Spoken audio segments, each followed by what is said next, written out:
So do you have a best friend at work? That's right, this week we're talking about workforce engagement.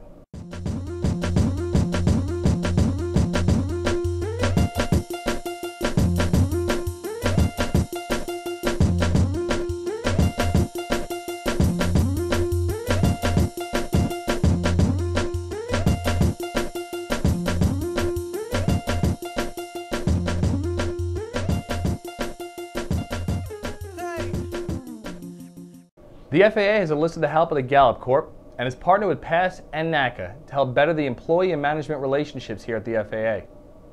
Last year, many of us took a 12-question survey that included questions like, do you know what's expected of you at work? And the one question we all found a little funny the first time we read it, do you have a best friend at work? Pete recently sat down with the Vice President of Tech Ops, Teri Bristol, to discuss how the WE program came about and its future. So I'm here today with Teri Bristol, Vice President of Technical Operations, and I want to start off by saying thank you, Teri, for taking the time and speaking with us today. Thank you. Thank you. I know it's been a busy week, and we appreciate you giving us the opportunity to talk about an important topic. Yes. Like we spoke about before, today we're going to talk about workforce engagement. It's been a collaborative effort between the groups, and we're excited, and I know the FAA is excited as well. One of the questions I wanted to ask was, how did workforce engagement come about? What led up to this? You know, so a lot of people probably don't know, and it's a really good question. So it goes back as far as 2009. If you think back, do you remember Hank Krakowski's Strategy 2015? I don't know if you remember that. But there were 5 strategy areas. The second one was people. And I was actually the lead for the FAA on the people goal. And we actually had a small team, Issa Campbell, Bob Clyburn, Claudia Bogard, Greg Burke. There was a number of us, but we were on we called it the people goal.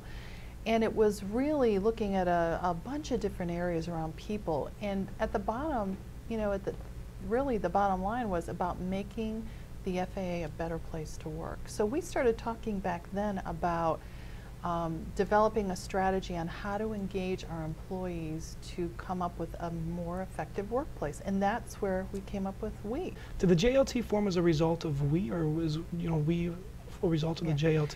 The JLT was formed prior to WE and independent of that program. I think, as you know, the JLT was formed back in April of 2010, and it was a consensus decision among its members, which is myself and some of my executive directors in Tech Ops, as well as Tom Brantley and his executive board. So it really came much earlier than so we were ahead of the game. That's fantastic. The idea was actually there before we put it into practice, then we just found the right tool to put it out there. So how long has the FAA committed to work with Gallup on this project? Well, you know, there's a lot of study around how long it takes to change a culture.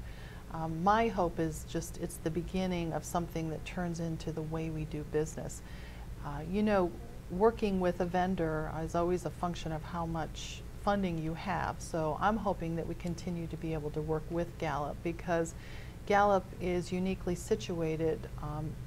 Their strength is polling, and I think what makes it so unique is we don't have that expertise inside the agency. So I think to go out and get someone who's really good at that, they've really been able to help us structure a pretty lean questionnaire when you think about the number of questions on there, which isn't that many, but they really target the way people respond, and they can pull out what that really means in pretty quick order. So hopefully this is the beginning of something that just turns into the way we do business. Whether or not Gallup stays around, that's another story, but I think we can take what we do here and make it a better place to work.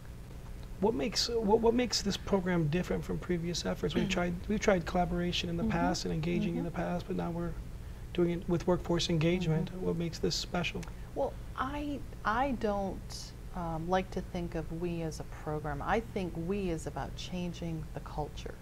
So if you think about it that way, it's really about creating a workplace where all employees' perspectives are valued, and you treat people with respect, and you embrace a much more collaborative environment. So I think that to me is what we is about. So, you know, I don't think about it as a program. I think about it as kind of a lifestyle change, and hopefully the workforce will embrace it and we can move it forward. I hope they do too. I hope, you know, we step up and do the mind change, do the mind. I mean, in the program outlines responsibilities at all levels, goals to get to. And I wanted to ask, what is your expectations of your team? I mean, from you know, frontline up. Yep. Well, my expectations are when our folks go into work this, especially the leaders, whether they're labor leaders or management leaders, that they go in with a sense of curiosity and they don't go in with a preconceived conviction to say, you know, it's got to be this way or it's got to be that way. Because, you know, I think as a manager, I hope that people think differently than I do. I hope that they have different ideas, because if everybody was the same, it'd be pretty boring. But I think that if managers can keep their minds open and, you know, embrace the different perspectives, I think it can be a pretty cool thing. So. And as the team works and whatnot, what would be your expectations of your managers with their with past the counterparts, the reps? Well, again, you know, it's a team effort. It's not what any one person thinks. So my expectations are treat each other with respect, and as you work through the workforce engagement work that's got to be done, focus on 2 areas that you can work on. You know, it's the triangle. You know, you've got all the questions, and you know, Tom and I have both talked about hoping that folks will focus at the bottom of the pyramid, because if you look at Maslow's hierarchy of needs, it's really about when you satisfy that bottom layer, it helps to take care of the other parts of the whole being. So we're hopeful that folks will focus in the bottom area, pick 2 question areas that folks have a lot of energy around, and see where you take it, and focus on things that you have influence over. Sometimes it's, you know, don't reach for the pie in the sky. There's a lot of things in front of folks that they can influence directly. So pick things that you can influence. Set yourself up for success. Absolutely. Absolutely. Well, this was a major step for us, and it went a different direction, you know. And as the JLT works together, is there other areas we're going to be, or any ideas of us collaborating together in different venues? Yeah, well, you know, so we're doing a lot of collaboration already. I think, you know, our biggest focus is on safety, and I think we've got a really good track record to date now on the safety stand-downs. I think it's had a huge impact on the workforce, you know, really focusing on a group of people who, you know, we really believe we're invincible, right? Because we do great things every day, but sometimes we need to remind ourselves that we are human, and we need to really focus on our own personal safety when we're in the workplace, because we have high-risk jobs in many cases. So I think we're working really well in the safety arena. Teri, are there any other final thoughts you'd like to express? Or? Yeah, well, there are. So I think that our folks don't get enough accolades for the work that they do every day. So, you know, when you think about our workforce and the contribution that we make towards the safest air navigation system in the world, I think that our folks, you know, they provide for the safety and people's lives every day. And the people that they do that for will never know who they are, but trust them unconditionally. So I think that our folks do a great job, and I thank them for the work that they do. I know we have a lot of great guys out there, and they are dedicated to the mission and safety and keeping the planes in the sky and keeping the public safe. And we had the benefit of having you out at our convention, and we appreciated your time and your message there, and your time today as well.